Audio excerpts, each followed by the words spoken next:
வணக்கம் கடலூர் டிவி நேருக்கு லட்சுமண அன்பு வணக்கங்களை இப்போ நம்ம பார்க்க போகிறது வார ராசி பலன் 9ஆம் தேதியிலேருந்து 15ஆம் தேதி வரை எப்படி இருக்க போது நான் பார்க்க போகிறோம். ஸோ எப்போதுமே சொல்கிறதாங்க ராசிக்கு பார்ப்பட லக்னத்துக்கு பார்க்க ரொம்ப பர்ஃபெக்டாக இருக்கும். உதாரணமாக ஒரு மகர லக்னம் விருச்சிக ராசினா நீங்கள் விருச்சிக ராசிக்கான பலன்களை பார்க்கறத விட மகர ராசிக்கான பலன்களை பார்க்க ரொம்ப பர்ஃபெக்டாக இருக்கும்.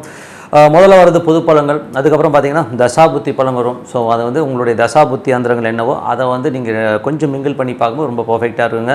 வீடியோ எண்டில் டிப் ஆஃப் த வீக் இருக்குது, மறக்காமல் பாருங்கள். கன்னிராசி. ஸோ கன்னிராசிக்கு வந்து பார்த்தீங்கன்னா உங்களுக்கு ராசி அதிபதி புதன் வந்து பார்த்தீங்கன்னா உங்களுக்கு வந்து 3ல் வக்கரமாக இருக்காருங்க. ஸோ 10ஆம் அதிபதி 3ல் வக்கரமாக புதிய ஒப்பந்தங்கள் புதிய தொழில் வாய்ப்புகள் கொஞ்சம் டிலேடாக வர மாதிரி ஃபீலை கண்டிப்பாக ஏற்படுத்தும்.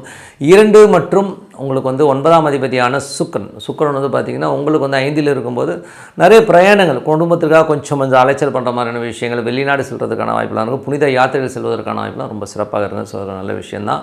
அதுக்கப்புறம் பார்க்கும்போது உங்களுடைய கன்னிராசிக்காரர்களுக்கு வந்து 3 8ஆம் அதிபதியான செவ்வாய் வந்து 11ல் இருக்கும்போது விபரீத ராஜ்யங்களை அள்ளி தரதுக்கான வாய்ப்புகள்லாம் நிறையா இருக்குது. மூத்த சகோதர நண்பர்களை சின்ன அவமானங்கள் ஏற்படுவதற்கான வாய்ப்புன்னு ரொம்ப கவனம் வரணும்.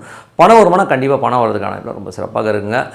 அதுக்கப்புறம் பார்க்கும்போது உங்களுக்கு 5ஆம் அதிபதி மற்றும் உங்களுக்கு வந்து 4 மற்றும் 7ஆம் அதிபதியான குரு வந்து 9ல் இருக்கும்போது கொஞ்சம் கணவன் அதாவது தாயார் மற்றும் மனைவி சம்மந்தமான விஷயங்கள் வந்து நிறைய பிரயாணங்கள் மேற்கொள்கிறது. ஸோ அவங்களோட கொஞ்சம் வந்து ட்ராவல் பண்ணுற மாதிரி விஷயங்கள் நிறைய ஏற்படுத்தும்.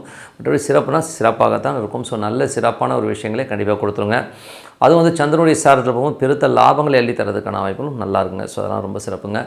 அதுக்கப்புறம் பார்க்கும்போது உங்களுக்கு 5ஆம் அதிபதி வந்து 6ல் இருக்கும்போது குழந்தைகளோட வளர்ச்சி ரொம்ப சிறப்பாக இருக்கும். நல்ல ஒரு பெரிய வருமானத்தில் குழந்தைகள் வந்து லேண்ட் ஆகுறது, அந்த மாதிரி விஷயங்கள் ரொம்ப சிறப்பாக இருக்கும்.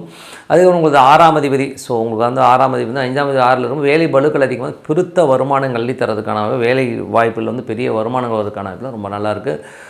கனி லக்னமாக இருந்து உங்களுக்கு வந்து அது மட்டும் இல்லாமல் உங்களுக்கு வந்து 7ஆம் அதிபதி. ஸோ 7ஆம் அதிபதி குரு வந்து பார்த்திங்கன்னா அது வந்து 9ல் இருக்கும்போது நிறைய பிரயாணங்கள், ஸோ பெரிய பிரயாணங்களை கொடுத்துரும். அதுக்கப்புறம் பார்க்குறது உங்களுக்கு 9ஆம் அதிபதியான சுக்கிரன். ஸோ 9ஆம் சுக்கிரன் வந்து பார்த்திங்கன்னா உங்களுக்கு வந்து 5ல் இருக்கும்போது நிறைய ஆன்மீக சுற்றுலா பெரிய யோகங்களை தரதுக்கான வாய்ப்பு ரொம்ப நல்லாயிருக்கு. ஒரு கேந்திராதிபதி கேந்திரத்தில் இருக்கிறதோ, ஒரு திரிகோணாதிபதி திரிகோணத்தில் இருக்கிறது ரொம்ப நல்ல விஷயங்கள் இருக்கும். பட் இருந்தாலும் வந்து கொஞ்சம் சின்ன அலைச்சல்களை ஏற்படுத்தினாலும் புதிய ஒப்பந்தங்களோ புதிய வளர்ச்சியை கொடுப்பதற்கான வெளிநாட்டில் இருக்கும்போது சிறப்பான யோகங்களை கண்டிப்பாக கொடுத்துருங்க. அதுக்கப்புறம் பார்க்கும்போது உங்களுக்கு 10ஆம் அதிபதியான புதன் வந்து 3ல் இருக்கும்போது கொஞ்சம் வந்து நிறைய முயற்சிகள், அந்த முயற்சி வந்து நம்ம நினச்ச வேகத்துக்கு போகலங்கிற மாதிரி தொழில் ரீதியான விஷயங்கள் இருக்கும். ஸோ அதுக்கப்புறம் எல்லாமே சரியாயிடுங்க. அதுக்கப்புறம் உங்களுக்கு 11ஆம் அதிபதி சந்திரன் வந்து பார்த்திங்கன்னா நல்ல ஒரு வருமானம், நல்ல ஏற்றங்கள் திங்கள் செவ்வாயில் வந்து புதன் வியாழன் வந்து சந்திராஷ்டமத்தில் போகும்போது மட்டும் கொஞ்சம் கேர்ஃபுல்லாக இருக்கும் ஒரு காலகட்டங்கள். ஸோ மற்றபடி எல்லாமே சிறப்பான லாபங்கள் நல்ல ஏற்றங்கள் தருவதற்கான ரொம்ப நல்லாயிருக்கு. அதுக்கப்புறம் பார்க்கும்போது உங்களுக்கு வந்து கன்னி லக்னமாக வந்து செவ்வாய் செவ்வாய் வந்து உங்களுக்கு வந்து 11ல் இருக்கும்போது நல்ல லாபங்கள் திடீர் அதிர்ஷ்டங்களை அள்ளி தரதுக்கான வாய்ப்பு ரொம்ப சிறப்பாக இருக்குது. உங்களுக்கு வந்து வராத காசு எங்கன்னா டாச் பண்ணி இப்போ கேட்டிங்கன்னா கண்டிப்பாக கிடைப்பதற்கான வாய்ப்பு ரொம்ப நல்லாயிருக்கு.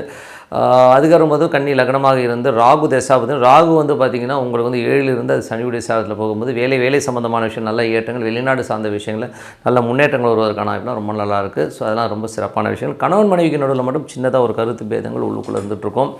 கன்னி லக்னமாக வந்து குரு வந்து பார்த்திங்கன்னா உங்களுக்கு 9ல் இருக்கா. ஸோ 4 7 9 நாளே நல்ல சிறந்த யோகங்களை தரதுக்கான பெருத்த லாபங்கள் வருவதற்கான வாய்ப்புலாம் ரொம்ப நல்லாயிருக்கு. கன்னி லக்னமாக சனி வந்து பார்த்திங்கன்னா உங்களுக்கு வந்து 5ஆம் அதிபதி. ஸோ 5ஆம் அதிபதி 6ல் இருக்கிறது. நல்ல லாபங்கள் நல்ல ஏற்றங்களும் குழந்தைகளோட வளர்ச்சிலாம் ரொம்ப சிறப்பாக இருக்கும். ஆன்மீக சுற்றுலா போகிறதுக்கான வாய்ப்பும் ரொம்ப சிறப்பாக இருக்குங்க. கன்னி லக்னமாக வந்து புதன் வந்து பார்த்திங்கன்னா உங்களுக்கு 10ஆம் அதிபதி 3ல் நிறைய பிடிவாதங்கள் இருக்கும். தொழில் ரீதியான விஷயம் நிறைய பிடிவாதமாக இருப்பீங்க. புதிய முயற்சிகளில் கூட வந்து அப்புறம் பார்த்துக்கலாங்கிற எண்ணங்களை கொடுக்கும். ஏன்னா வந்து புதன் வக்கரமாக இருக்கும்போது அந்த மாதிரி விஷயங்களை கண்டிப்பாக ஏற்படுத்துங்க. அதுக்கப்புறம் வந்து கன்னி லக்னமாக வந்து கேது தசாபதி வந்து கேது வந்து ஒரு ராசியிலே இருக்கும்போது வெடுக்குன்னு பேசுகிறது, ஏடாவிடமாக பேசுகிற மாதிரி விஷயங்கள் இருக்கும். நிறைய அலைச்சல் இருக்கிறதுக்கான வாய்ப்புகளும் ரொம்ப கவனமாக இருக்கின்ற ஒரு காலகட்டங்க. அதுக்கப்புறம் பார்க்கும்போது கன்னி லக்னமாக வந்து சுக்கிர தசாபதி வந்து சுக்கிரன் வந்து பார்த்திங்கன்னா உங்களுக்கு வந்து 5ல் இருக்கார். ஆன்மீக சுற்றுலா போகிறதுக்கான வாய்ப்புகள் இருக்குது. குழந்தைகளுக்கான அலைச்சல்கள் நிறையா இருக்குது. பூர்வீகம் சம்மந்தமான விஷயங்கள் அலைச்சலை கண்டிப்பாக ஏற்படுத்துங்க. ஸோ நல்ல விஷயங்கள் நல்ல மாற்றங்களாக இருக்கணும். ஒரு பிரார்த்தனை அவசியம், மனதார இறைவனை பிரார்த்தனை கண்டிப்பாக அடுத்த போகிறதுக்கான வாய்ப்புகள் ரொம்ப சிறப்பாக. Tip of the week. So tip of the வீக்கில் வந்து மாந்திரிகம் என்பது நல்லதா கெட்டதா அப்படிங்கிறத பற்றி தான் நம்ம சொல்ல போகிறோம். ஸோ நிறைய பேர் வந்து இந்த பிளாக் மேஜிக்ங்கிற ஒரு விஷயத்தில் வந்து ரொம்ப எடிக்ட் ஆகிருக்காங்க. காரணம் என்னென்னா நிறைய சீரியல்ஸு நிறைய விஷயங்கள் வந்து பார்த்திங்கன்னா இந்த பிளாக் மேஜிக்ங்கிற ஒரு விஷயத்தை வந்து எல்லாருமே மைண்டில் போட்டுக்கிட்டு எனக்கு காரியம் ஆகணும்னா இந்த மாதிரி பண்ணால் எனக்கு இப்படி ஆகிடும்னு சொல்லி போகிறாங்க. ஸோ இது நல்லதா கெட்டதானா கண்டிப்பாக கெட்டதுங்க. ஏன்னா வந்து இது வந்து பிளாக் மேஜிக்ன்றது வந்து ஒருத்தனுடைய விதியை வந்து நீங்கள் வந்து ஏதோ ரூபத்தில் போய் உள்ளே அட்டாக் பண்ணி அவனுக்கு வந்து வரவிடாமல் பண்ணுறதோ இல்லை வேறு ஒரு ரூபத்தில் ஒரு மந்திரவாதியை வச்சு பண்ணுறதெல்லாம் வந்து இன்றைக்கி ஆகுமானா இன்றைக்கி அந்த மாதிரி ஆட்கள் இல்லை, அது வேறு விஷயம். பியூராக வந்து இருக்கிற ஆட்கள் ரொம்ப கம்மி, ஒரு 5% இருந்தால் பெரிய, மற்றவங்களாம் ஏமாத்துறாள் தான். ஸோ வேறு எனக்கு பர்ஃபெக்டாக தெரியும், எல்லாம் ஏமாத்துறாள் தான். உள்ளே மாட்டிங்கன்னா கிட்ட லட்சக்கணக்கில் ஆட்டையை போட்டுருவாங்க. ஸோ அந்த மாதிரி வந்து ஒரு திருட்டுத்தனமான ஒரு பிளாக் மேஜிஷியன்ஸ் நிறைய பேர் இருக்காங்க. சின்ன சின்ன சித்து விலைகள்லாம் பண்ணுவாங்க, இல்லைன்னு சொல்ல மாட்டேன். பட் இருந்தாலும் அது பண்ணலாமான்னா பண்ணாதீங்க. ஏன்னா வந்து உங்கள் விதிக்கப்பட்ட விதியை நீங்கள் அனுபவிச்சு தீரணுங்கிற ஒரு கர்மாவே நீங்கள் அனுபவிச்சு தான் ஆகணுமே ஒழிய, சரி அந்த டைமில் போய்ட்டு நான் வந்து இது பண்ண மாட்டேன் அது பண்ண மாட்டேன்னு சொன்னிங்கன்னா அது மாட்டிக்கும். ஸோ அது ஒரு விஷயம். பிளாக் மேஜிஷியன் பண்ணிங்கன்னா நாளைக்கு உங்கள் வம்சா வழியில் வந்து அது வந்து ஒரு கர்மாவாக வந்து இணைஞ்சிரும். நீங்கள் வந்து இன்றைக்கி நல்லா இருக்கணுன்றதுக்காக இன்னொருத்தனை கெடுக்கிறதுக்காக செய்கிற ஒரு விஷயம் கண்டிப்பாக வந்து அது பிளாக் அது ஒரு கர்மாவாக மாறி அது உங்களுக்கு குழந்தைகளாக பேர குழந்தைகளாக வந்து உங்களுக்கு வாழ்நாள் ஃபுல்லாக வந்து படுத்தி எடுத்துருங்கிறது உண்மையான விஷயம். ஸோ இதுக்கு ஒரு உதாரணம். உதாரணம் சொல்லணும்னா எனக்கு தெரிஞ்ச ஒருத்தர், ரொம்ப க்ளோஸ் ஃப்ரெண்டு தான் அவர் வந்து எங்களோட இருந்தார். நான் சொல்கிறது வந்து ஒரு மோர் தென் ஒரு 35 இயர்ஸ் பேக், ஒரு 35 ஆண்டுகளுக்கு முன்னாடி வந்து அவங்க இருந்தாங்க. ஸோ அவர் வந்து ரொம்ப சாதாரண நிலையில் இருந்தார். ஒரு சைக்கிள் வச்சுட்டு தான் போவார். அவர் சின்னதாக வந்து ஒரு கம்பெனியில் வேலை பார்த்துருந்தார். ஸோ அந்த கம்பெனியில் வேலை பார்த்துட்டு இருக்கும்போது மாத சம்பளத்தெலாம் வேலை பார்ப்பார். ரொம்ப ஒரு லோயர் மிடில் கிளாஸ் லெவலில் தான் இருந்தார். ஸோ அப்படி இருக்கும்போது இவர் என்ன பண்ணார்னா, கொஞ்சமாக ஒரு சின்னதாக வந்து ஒரு கம்பெனி ஆரம்பித்தார். அங்கே வேலை பார்த்துக்கிட்டே இங்கே வந்து ஒரு கம்பெனி ஆரம்பித்து அதுக்கப்புறம் அங்கே இருக்க ஆர்டர்ஸ் எல்லாம் கொஞ்சம் கொஞ்சமாக டைவெர்ட் பண்ணி அதை டெவலப் பண்ணார். ஸோ இதுக்கு நடுவில் இருந்து என்ன பண்ணுவார்னா, இவர் வந்து ஒரு சில ஆட்களை கூப்பிட்டு வந்து இந்த எந்திரம் பண்ணி நிறைய மந்திரங்கள் உச்சாடனங்கள் இதெல்லாம் வேலையும் பார்ப்பாருங்க. ஸோ இது வேலையெல்லாம் பார்த்து பார்த்தீங்கன்னா ஒரு ஆஃபீஸ்க்கு போனீங்கன்னா நிறைய தகடுகளாக இருக்கும், நிறைய தகடுகள் இந்த மாதிரி விஷயங்களெல்லாம் வந்து அவர் பண்ணிகிட்டு இருந்தார். க்ரோத் இருந்ததுன்னா பயங்கரமான க்ரோத் இருந்தது. க்ரோத்னா எப்படி தெரியுங்களா இருக்கும், நிறைய ஆர்டர்ஸு. அவர் ஆஃபீஸில் வேலை பார்த்த இடத்துலேருந்து இவர் வந்து அந்த ஆர்டர்ஸ் எல்லாம் வந்து கன்வெர்ட் பண்ணி இங்கே கொண்டு வந்தால் இந்த பக்கம் மாந்திரிக விஷயமும் பண்ணிக்கிட்டு ஆளுங்களை வச்சு பண்ணுவார். பணம் கொடுத்தா ஒருத்தர் வந்து பண்ணி கொடுத்துருந்தார். அந்த மாந்திரிகம் பண்ணுற ஆளை பார்த்திங்கன்னா எப்படி இருப்பார் தெரியுங்களா, ரொம்ப கோரமாக இருப்பார் ஆள். ஸோ அப்போ அவன் எவ்வளோ காசுக்காக எவ்வளோ கெட்டது பண்ணியிருக்கான்றது வந்து அவன் ஃபேஸ் பார்த்தாலே தெரியும். அந்த ஆளுக்கு பார்த்திங்கன்னா மண்டேயில் வந்து ஒரு கொண்ட மாதிரி ஒரு இதே வந்துருக்கும், சதையை வந்து ஒரு மாதிரி வெளியில் வந்த மாதிரிலாம் இருக்கும். ஸோ கொஞ்சம் ஒரு மோசமான ஒரு சயின்ஸ் இது, அக்கல்ட் சயின்ஸ்னு சொல்லுவோம். ஸோ பிளாக் மேஜிஷியன்ஸில் வந்து பார்த்திங்கன்னா இந்த மாதிரி பண்ணும்போது அந்த ஆள் வந்து அந்த மாதிரி பண்ணிக்கிட்டே இருந்தார். இவருக்கு வந்து நல்ல வளர்ச்சினா எப்படி சொல்கிறேன்னா, ஒரு சாதாரண கம்பெனியாக தொடங்குறது, அதுக்கப்புறம் அந்த வேலையெல்லாம் விட்டுட்டார். அவர் கீழே வந்து ஒரு 10 பேர் வேலை செய்கிறாங்க, 10-15 பேர் அந்த கம்பெனியில் வேலை பார்க்குறாங்க. அதுக்கப்புறம் கார் வாங்குறாரு. அதுக்கப்புறம் ஃபாரின் கண்ட்ரியோட டையப் போடுற அளவுக்கு வந்து இவருடைய வளர்ச்சி இருந்தது. பட் என்ன ஆச்சுன்னா, சடனாங்க ஒன் ஃபைன் டே திடீர்னு ஒரு ஆக்சிடென்ட் நடந்தது. ஒரு சின்னதாக வந்து ஒரு சின்ன ஆக்சிடெண்ட்டில் உடனே உயிர் போச்சு. அந்த ஆக்சிடெண்ட்டில் இறக்கணும்னு அவசியமே கிடையாது, திடீர்னு இறந்துட்டார்.